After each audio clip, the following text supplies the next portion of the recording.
Hola, bienvenidos a un nuevo episodio de Instinto Criminal. Mi nombre es Giancarlo Calivá. Todos en algún momento hemos pensado qué haríamos en caso de que se metan a robar a nuestra casa, o hemos pensado en cómo evitar que eso suceda o cómo enfrentaríamos una situación de estas. El caso del criminal del día de hoy nos va a explicar un poco sobre este tema, porque él, incluso después de que lo enviaron a prisión por varios robos a casas, él ahí en prisión hizo una encuesta a 300 privados de libertad por la misma razón, por el mismo crimen, y les hizo varias preguntas para escribir este libro y para poder ayudarle a las personas a evitar a que se les metan a robar a sus casas. Algunos datos importantes de esta encuesta es que fue realizada en el estado de Florida, en Estados Unidos, a finales de los años 70, principios de los años 80, cuando John McClane es enviado a prisión, y entonces la encuesta va muy dirigida a particularmente esa zona, puesto que durante el libro él explica todas estas situaciones basándose en la topografía, en los tipos de casas, en la distribución entre digamos, el espacio que hay entre una casa y otra, la distribución de una misma casa. Va muy dirigido a la zona particular de donde él pues hacía sus robos. Él solo trabajó en ciertas partes del sur de Florida, y al menos cuando hizo esta encuesta, porque posteriormente se va a vivir a Arizona, y bueno, más adelante vamos a ver un poco más sobre la historia de él. Pero cuando él hace esta encuesta, él solo se había dedicado a robar en el estado de Florida. Entonces, él incluso lo describe muy bien. En Florida hay muchas casas que tienen, por ejemplo, las puertas corredizas de algún tipo de acrílico o algún material plástico, y que a través de estas puertas era muy fácil ingresar a las casas. Otro dato importante es que, bueno, es una encuesta de hace 40 años, entonces está dirigida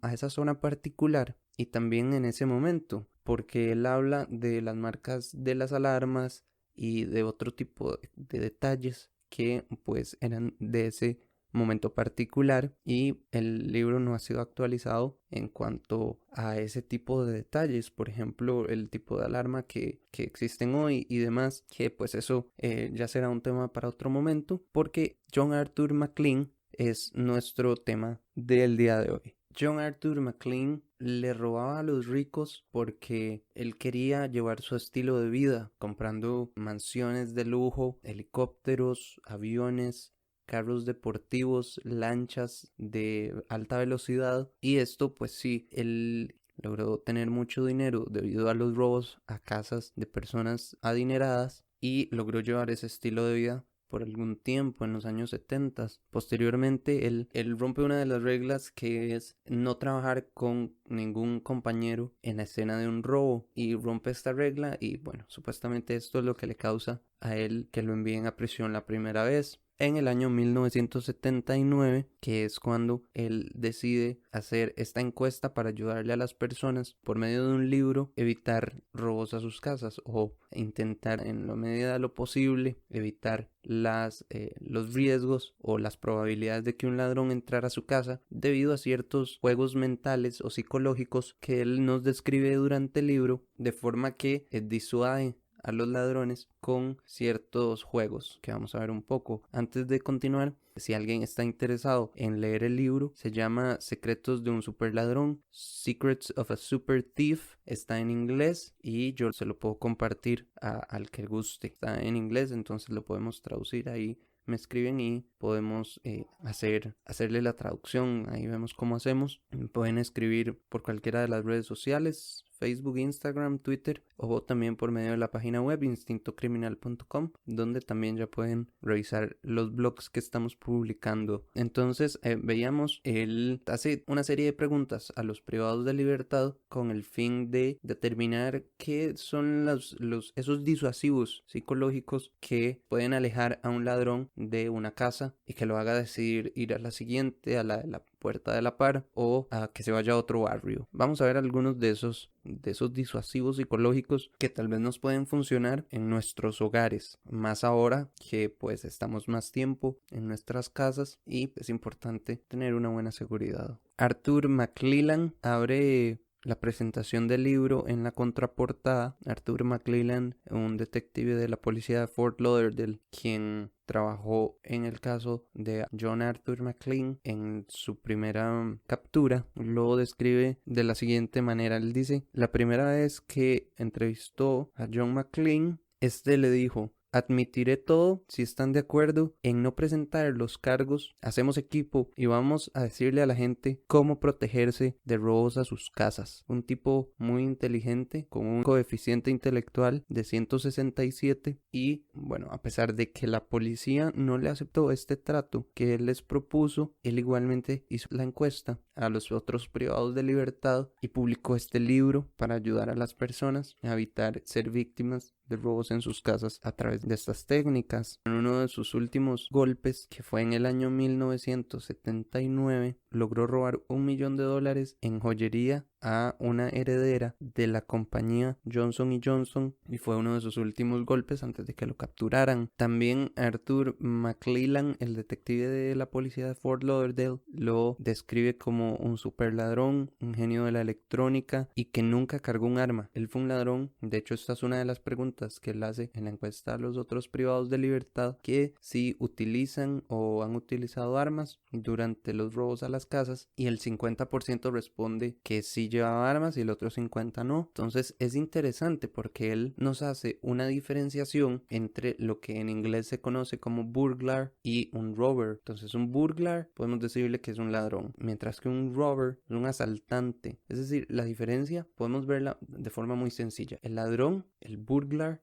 en inglés, porque es un término muy particular que averiguando, bueno, todavía no le he encontrado una palabra que tengamos en español para decirle así, porque es el que entra a es que no es hurtar, porque sí aplica fuerza sobre las cosas para entrar en una vivienda, pero no enfrenta a las víctimas. Entonces el burglar, digámosle el ladrón en español, prefiere no toparse con las víctimas, con los dueños de las casas, porque prefieren que no los vean, que prefieren entrar cuando no hay nadie y tomarse todo el tiempo del mundo para revisar la refrigeradora, comerse el sándwich, la manzana, lo que se encuentren, porque normalmente estos ladrones, este tipo de ladrones, trabajan durante muchas horas del día sin comer. Entonces cuando entran a una casa, lo primero que hacen es revisar la cocina para comerse lo que se encuentren. Y esto es una de las recomendaciones que incluso él da en el libro. Uno de los peores escondites de cosas valiosas es la refrigeradora, porque siempre la van a revisar, ya sea para comida o para revisar que no hayan dejado ningún tipo de drogas ahí, ya que esto es otro punto importante. El 100% de los ladrones utiliza algún tipo de droga,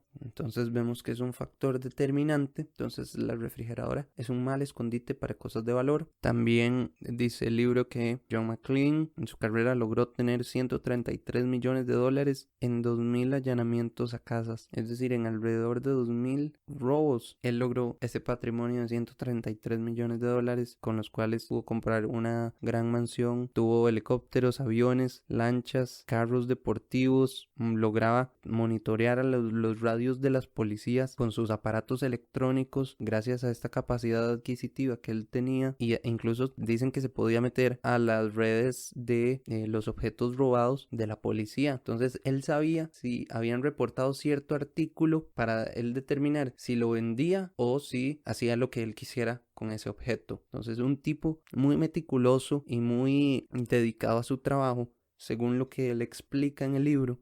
Y esto es lo más interesante de estudiar, porque el leer un libro es algo muy personal. Se llega a intimar hasta cierto punto con el autor, porque nos está diciendo sus palabras, nos está transmitiendo sus conocimientos, sus experiencias, y esto permite ver un poco sobre la personalidad del autor. Y él claramente es un gran narcisista y me atrevería a decir que también un psicópata, puesto que es un gran manipulador y te hace creer en el libro que él está del lado de los civiles que quieren defender sus casas y que lo hace con esa intención, pero también le gusta meter ahí pequeños chistes sobre cómo él hacía las cosas de forma burlesca, digámoslo de alguna forma. Por ejemplo, digamos, cuando la gente dice: no, en mi casa no se van a meter a robar porque al final de la calle vive un policía. Entonces él dice: con mucha más razón me meto a las casas que están a la izquierda, a la derecha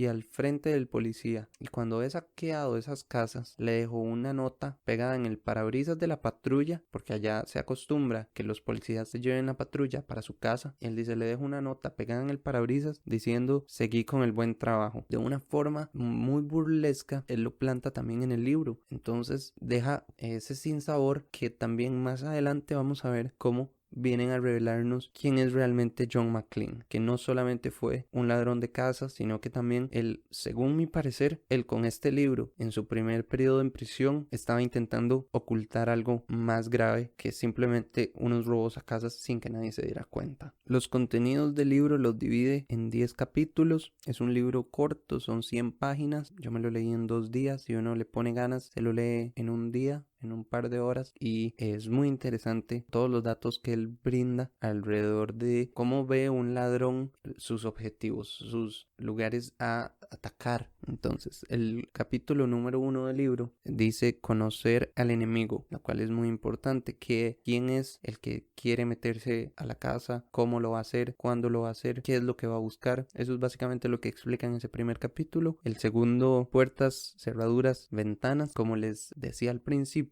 va muy dirigido al tipo de puertas, cerraduras y ventanas que se utilizan en esa parte de Estados Unidos, específicamente en esos años. Esto puede haber cambiado con los años, igualmente se sabe que pueden ser muy variables, hay una infinidad de cerraduras, hay una infinidad de puertas, una infinidad de ventanas diferentes en todo el mundo. Entonces, pues bueno, él habla de las que tenían ahí en ese momento, igualmente con el sistema de alarmas sonoras, y también tenemos los disuasivos mentales del superladrón. Cabe resaltar que él no se denominaba el superladrón, simplemente fue un sobrenombre que le dieron a él en la policía por tantos robos que había cometido. Bien, como vimos, fueron más de 2000, entonces fue un calificativo que le dio la policía, y después cuando se hizo esta encuesta se le da esa denominación de superladrón al colectivo de los 300 privados de libertad que contestaron la encuesta. Entonces, estos resultados están basados en las respuestas de 300 privados de libertad que se dedicaban a robar casas únicamente o mayoritariamente, o por eso los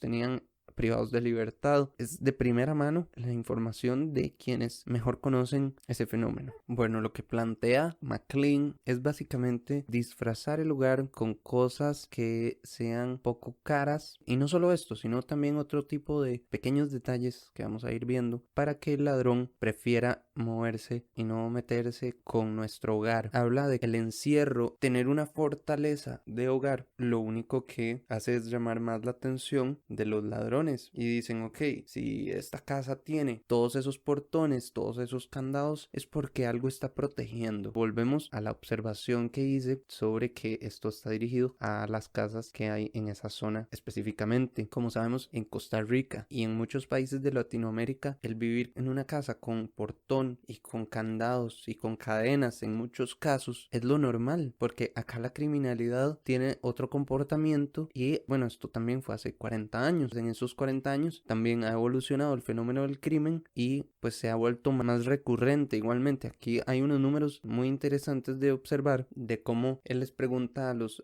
privados de libertad cuántos de sus amigos son ladrones. Entonces eso nos da mucha información de que los ladrones en ese momento podían llegar a ser bastantes, o incluso he escuchado una teoría de que uno puede llegar a tener o tiene contacto con cualquier persona del mundo con una distancia de 5 conocidos. Entonces yo conozco a alguien y esa otra persona conoce a otro alguien, y así en una cadena de 5 personas, así uno puede llegar a conocer a todo el mundo. Con esto iba a la cantidad de ladrones que pueden llegar a haber en una zona gracias a esta teoría, digamos. Él tuvo una idea muy innovadora, la de entrevistar o encuestar a los privados de libertad con este objetivo, porque él desde el inicio les fue sincero en cuál era el objetivo de la encuesta, que era escribir este libro y ayudarle a las personas a que no se les metan a robar a sus casas. Entonces, que los privados de libertad aceptaran fue algo novedoso. Los dos resultados principales de la encuesta consistieron en que los mismos disuasivos psicológicos que alejaron a McClane de ciertas casas también alejó a la mayoría de los ladrones, y también señalaron puntos débiles en los hogares que necesitan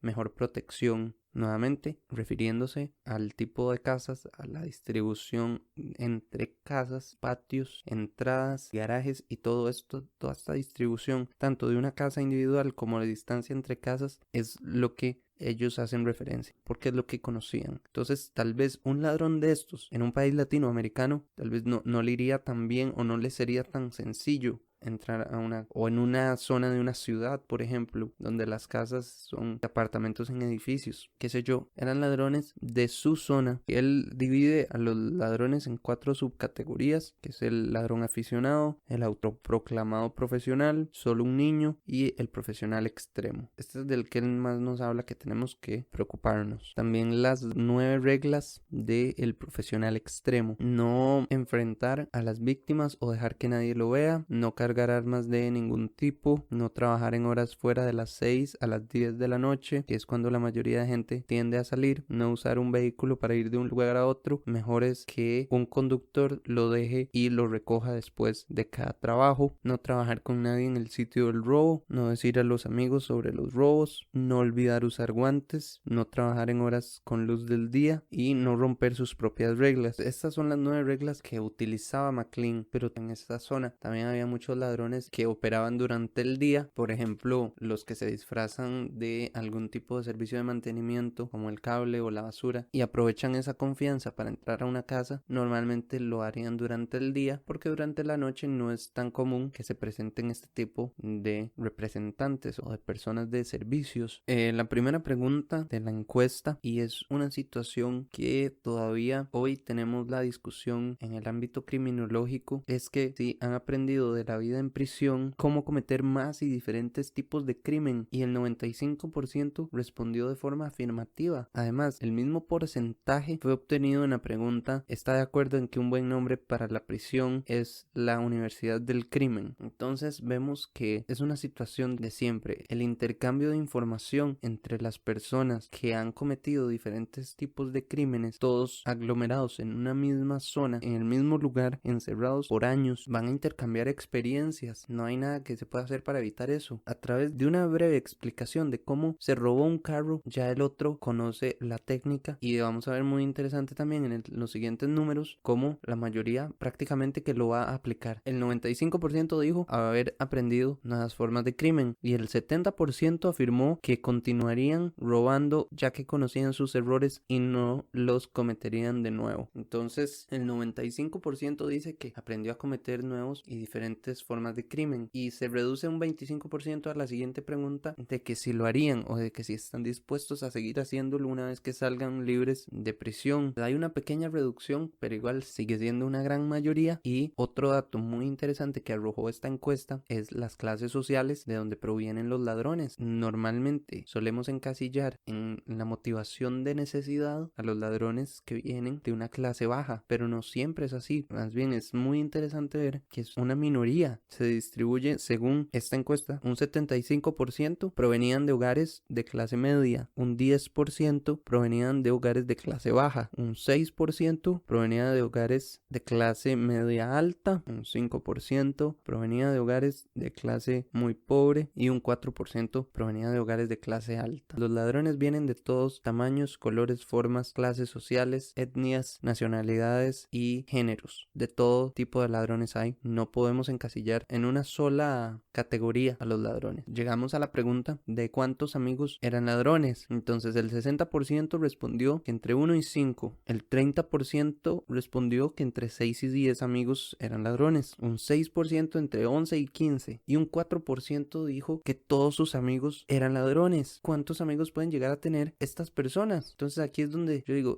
más bien pasamos de tener un estimado a perderlo por completo con este número. Es decir, muchas personas. Y esta encuesta podríamos sacar los números solo con los que tienen entre 1 y 5, prácticamente 1000 personas, 1000 ladrones. Y eso solo es el porcentaje más alto de la menor cantidad de amigos ladrones. Una de las preguntas que más me dolió leer fue: si tiene niños, ¿los llevaría con usted a los robos? Y un 25% respondió que sí, llevaba a los niños como una forma de distracción y como de un apoyo para de alguna forma calzar el robo. Dicen que podría quedarse en el carro haciendo parecer una familia visitando una casa, y si era atrapado, hacía como que se había equivocado de casa y seguía la rutina. Otro indicó que cuando hacía tratos de drogas ponía el paquete en el bolsillo de la chaqueta de su hijo de 3 años. Entonces, si la policía lo revisaba, no le iba a encontrar a él la droga. Con esto vemos que el crimen es enseñado desde edades muy pequeñas, no de forma tal vez tan explicativa verbalmente, pero sí queda como implícito en los niños esa conducta que se sabe está incorrecta. Ok, en el punto número 2, que son las puertas, cerraduras y ventanas, McLean nos deja una cosa muy clara, y es que la mayoría de los ladrones son perezosos y por eso son ladrones. El punto es convencerlos de 3 cosas: que va a ser muy difícil entrar, que si logran entrar va a ser muy probable que los van a atrapar, y 3, si no los atrapan es porque van a estar muertos o muy heridos antes de que la policía llegue. Estas son las 3 cosas que si uno logra convencer a un ladrón a través de plasmar en nuestra casa desde afuera que estas 3 cosas son las que le podrían pasar, donde el ladrón dice: no, aquí no me voy a meter, voy a ir a la otra casa. Es interesante también cómo él recomienda las alarmas silenciosas para bancos y comercios, pero para una casa no funciona tan bien una alarma silenciosa. La idea es, y como lo vimos con la pregunta de que si les gustaba andar armados, es que un ladrón que no quiere toparse con las víctimas tampoco quiere toparse con una alarma escandalosa. Uno de los métodos es tener luces en el patio encendidas, porque la oscuridad también le da mucha seguridad a los ladrones. La alarma sonora, la que suena a 3 cuadras, esa es la que se necesita en caso de un robo de un ladrón de este tipo, que no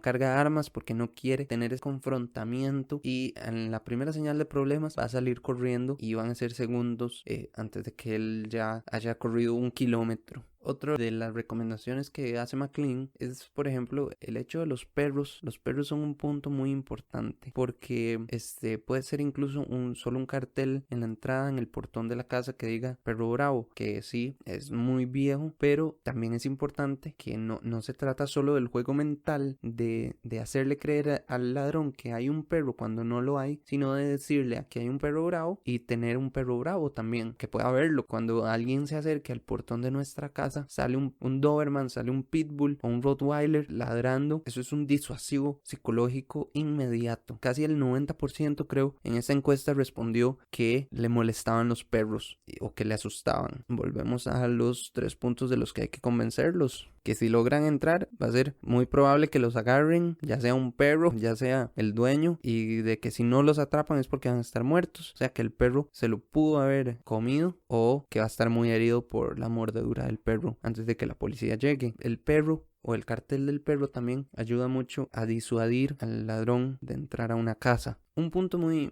interesante es el de cuáles son los mejores y los peores escondites para objetos de valor en nuestra casa. Y el peor lugar para esconder cosas de valor es la habitación principal de cualquier casa. Entonces, la habitación de los papás, o la que tiene el baño, digamos, normalmente, ese es el peor escondite que existe. Desde el colchón de la cama, las fundas de las almohadas, debajo de la cama, las gavetas de la mesita de noche, qué sé yo. Es el peor escondite. El closet. Algunos de los ladrones de esta encuesta dijeron que se iban a quedar revisando todos los zapatos del closet hasta encontrar algo. No así los bolsillos de la ropa, por ejemplo, que está colgada en el closet. Ahora, hay otro que sí es un punto importante, y es, por ejemplo, la famosa silla. Todos tenemos una silla en nuestro cuarto a la que le tiramos la ropa que no está suficientemente sucia para ser lavada, pero tampoco está suficientemente limpia para estar con el resto de la ropa en el closet. Entonces, esa ropa de la silla sí le revisan los bolsillos. Entonces, ese es un mal escondite, pero es un mejor escondite los bolsillos de la ropa que está en el closet, que es más, que está toda igual. Normalmente no es un lugar donde utilizamos para guardar cosas, pero es un buen escondite porque un ladrón no suele meterse en esos rincones. Otro de los buenos escondites es el cielo raso, contenedores enterrados en el patio, por ejemplo, lavadora, secadora de ropa, los basureros, cuando se le corta el interior a un libro, lo cual me parece un sacrilegio, pero es un buen escondite según este libro. Ahora, volvamos a los peores escondites. Ya hablamos de las habitaciones principales en general, de las gavetas. Otro mal escondite son, por ejemplo, las cajitas para medicinas. Por ejemplo, hay unas que las dividen con las iniciales de los días de la semana para saber cuáles son las pastillas que tocan cada día y se le hace más fácil a la persona. Y estas son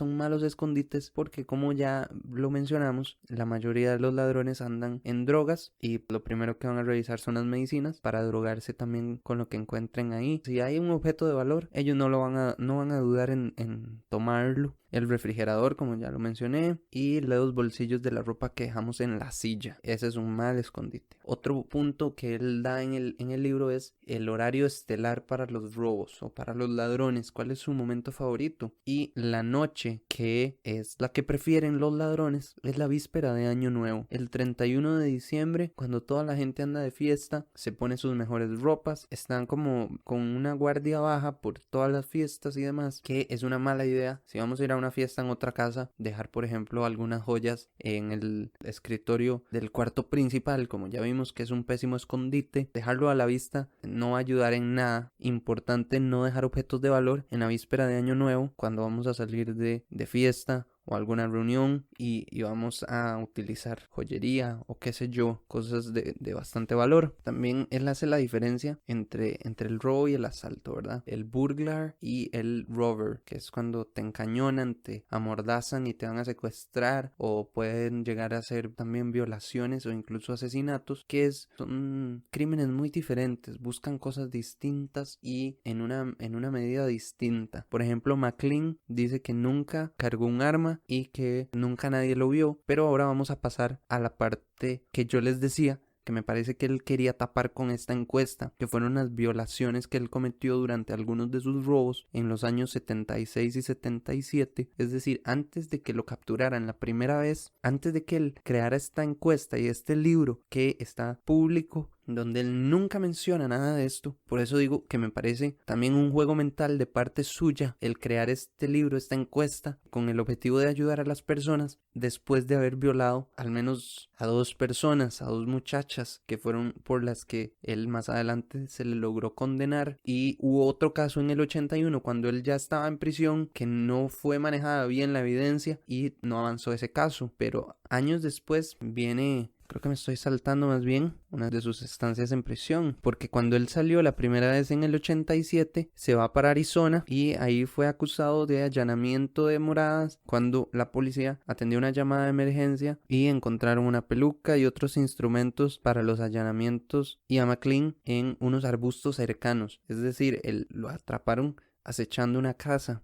No sé por qué en este caso lo dejaron ir, porque poco tiempo después también fue acusado de explotación de menores porque publicaba anuncios para modelos, ponía rótulos por todas las partes privadas de los parques y zonas públicas, es decir, no zonas privadas, sino zonas un poco escondidas de los parques o de zonas públicas. Entonces, cuando llegaron 2 chicas adolescentes, les tomó fotografías desnudas, tuvo relaciones con una y contacto sexual con la otra en contra de su voluntad. Cuando la policía registra su tráiler, encuentra miles de fotografías donde muchas eran de menores, mapas y monitores de televisión. A él lo sentencian a prisión en Arizona en el año 1992 y le dieron la libertad condicional en el año 2004 cuando regresó al sur de Florida. En el año 2010 la policía de Boca Raton reabre ciertos casos de años atrás, aprovechando las nuevas tecnologías para las pruebas de ADN, y toman muestras de estos casos que reabrieron, que tenían guardados, y le hacen las pruebas. Logran dar con John McLean para estos 2 casos de violación de los años 76 y 77 y lo logran condenar en el año 2018 por estos crímenes. Es decir, en el 2012 ya lo capturan y todos estos años han estado en juicio, y hace un par de años ya lo sentenciaron a cadena perpetua por estas violaciones, y la defensa alegó de que las pruebas no servían porque habían estado guardadas por muchos años y no se les había dado ningún mantenimiento, o sea, ya estaban muy viejas.